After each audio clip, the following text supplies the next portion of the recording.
This video is sponsored by Squarespace. Fast, cheap, good. Pick two. That's what they always say, right? You can only have two of those things, but never all three at the same time. Well, when it comes to wargaming or tabletop RPG terrain, I believe you can have all three. And with this project, I set out to make that belief a reality. Hey everybody, welcome back to Black Magic Craft. I was thinking about the issue of making a whole lot of terrain really fast, like in bulk, for all sorts of games. Something that you might want as the backbone of your collection, or for a hobby store or a gaming club, or like a tournament. Something that can be used in a whole bunch of games to quickly fill out tables, but is fast to make, is cheap to make, and still looks pretty good. And this is what I came up with. Really kind of generic looking foam rooms. They aren't that fancy. Like, they don't have a lot of detail on them. They're very, very simple. I put just enough detail in these to make them look interesting on a table, but not so much that they would be tied to any universe or setting or time period. The simple stone archway design means that these could be used in a fantasy setting. These could be dwarven runes. These could be any kind of runes in the Forgotten Realms, for example. They could be used in a gothic fantasy setting, something like Castle Ravenloft. Or they could be used in the war-torn grimdark future for something like Warhammer, and hell, they could be used in modern gaming. You could use these for a post-apocalyptic city or something in a zombie game. To keep things cheap, I made them 100% out of XPS foam, and I used these really convenient foam blocks that you can get from my XPS foam supplier, link in the description. The nice thing about them is that they are big, thick blocks, so you can cut a whole bunch of these designs in one and then cut them up and make things a lot more convenient. However, if you don't have access to or don't want to order the big, thick foam blocks, you can definitely use just 1 inch thick material or 1.5 inches or whatever that you can get at a place like Home Depot. These end up being cut to 1 inch thickness. So if you buy 1 inch sheets and use that, it means you'll have to do more of the archway cuts, but you won't actually then have to rip them down into walls. So it's not that bad of a trade-off. And what makes them fast are these templates that I made. I made them 3.5 inches tall. You could go something like 3. That's a good range for wall sizes for all sorts of, 28, 32 millimeter games. My columns are 1 inch wide, and the archways are 2.5 inches. And I only made 2 of them because they can then be shifted on the foam to make pieces however long you'd like. Whether you're using a block of foam or a sheet of foam, you want to rip your material into strips that are as wide as these templates are tall. And then you take your template and you pin it in place. I'm going to show you here why you don't want to use just one of these. You can get away with it on thin material, but if you're using a thick block and you only put your template on one face of the foam, what's going to happen is that wire is going to actually bend and shift on the other surface, and you're going to end up with really unaligned archways. The one side is going to look really good and the other side is going to be super messed up. So it is best practice to make 2 duplicate templates and put one on the front and one on the back. That will keep the top and the bottom of the wire aligned and allow you to make beautiful, perfect, perpendicular cuts in the foam. And when you are cutting out something like this, don't just start at the edge and work your way in. That's a great way to over melt a corner. Shift the wire into the scrap material a little bit, cut in, and then go over to the template and cut back towards you, making a little notch. And then you can feed the wire into that notch, hit the template, and finish your cut all the way along the other edge. And this allows your wire to exit the foam rather than enter it while cutting, which will prevent over melting or over cutting the corners. Once you have 2 of your archways cut out, you can remove the templates and realign them so that one of the arches is aligned to the cut on the foam, and pin it in place, and then cut out any preceding archways you want. Technically, you could make yours very, very long as your foam is. Once you get your last arch, you can use the template to finish off and get a nice straight cut on the end of the piece of foam. And what's neat is if you're using thick foam, you can actually leave it like this. It would be great for making bridges, aqueducts, or really thick walls, things that are very playable. However, I wanted to build these taller walls, so I cut my thick foam block into 1 inch, wide strips to give me a whole bunch of wall segments. You definitely need some texture to dress these up a little bit to make them take paint well, but I would advise against doing a bunch of brickwork or foam roller. If you do brickwork, keep it very simple, just square or rectangle bricks that could fit in any setting. But if you really want to save time, just use a rock and some tin foil to texture all the edges of the foam. This is really fast, and it gives just enough indentation for your paint and your dry brushing to pick up and give this flat foam some dimension.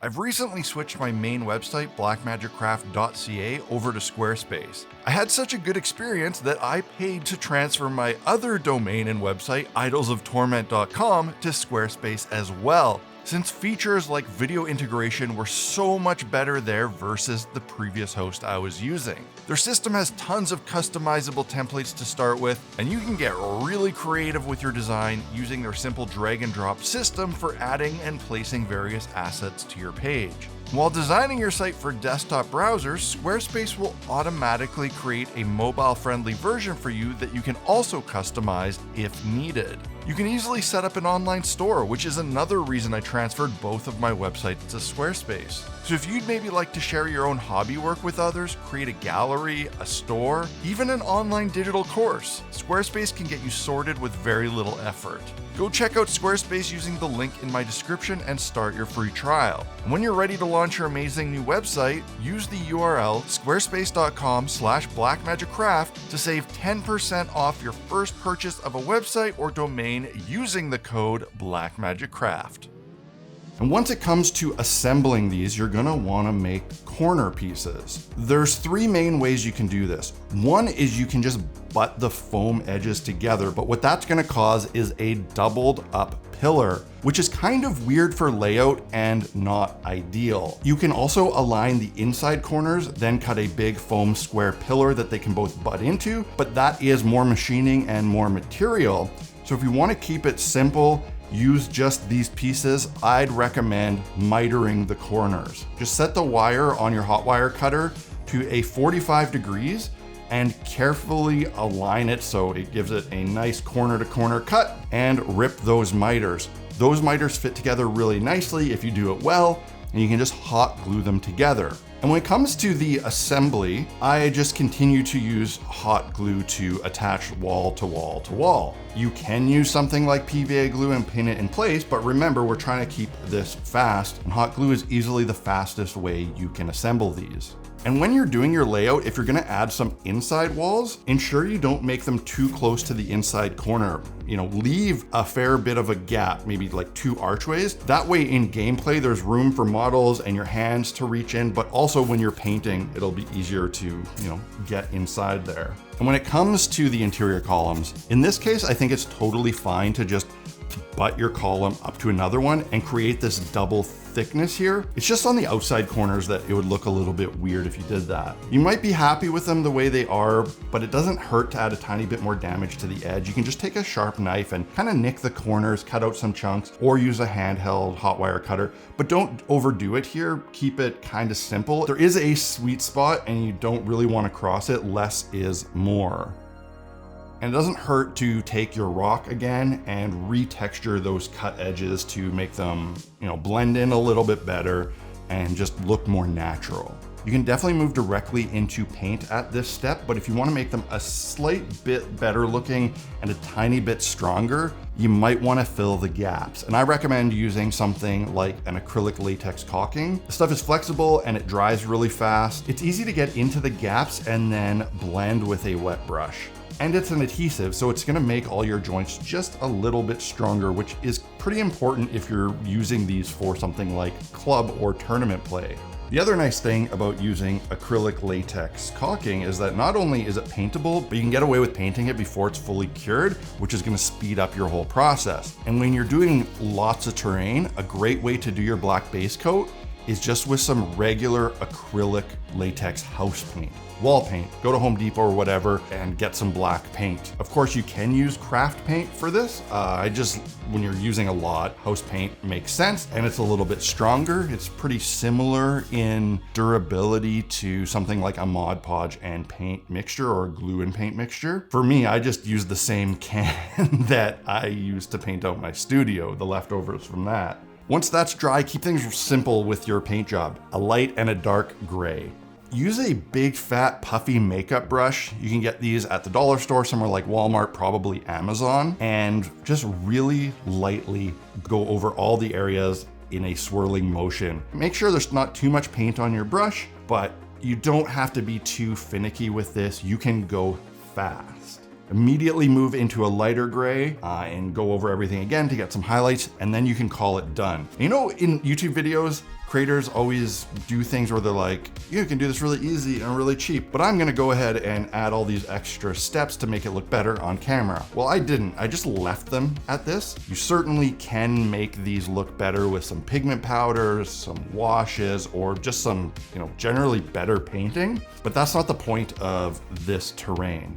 This is supposed to be fast, cheap, quick, easy, good, all those things so that you can bang out a whole bunch really, really fast. I made these 3 pieces, which is enough to do a small setup for something like Kill Team. From laying out and cutting these templates all the way to finished and painted, I did this set in I think 4.5 hours. So if you want to make a whole bunch of stuff and you only have maybe a weekend to do it, this is a fantastic technique.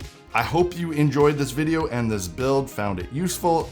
If you did, hit the like button, let me know in the comments, share it around in your wargaming communities, and get out there and build some of this stuff for your friends or for your club. If you want to pick up some foam, I have my XPS foam supplier in the links, but also check out, hardware store, Home Depot, whatever. If you want to pick up some other tools or supplies and support the channel in the process, check out blackmagiccraft.ca. Got my essential equipment store there with links to the stuff that I use regularly, and purchasing through those links helps support this channel. The last and very best way you can support this channel is by joining the fellowship on Patreon. That support goes a long way to keeping these lights on, keeping the paint and the foam flowing. That's it. That's all. I'll see you again next time. Cheers.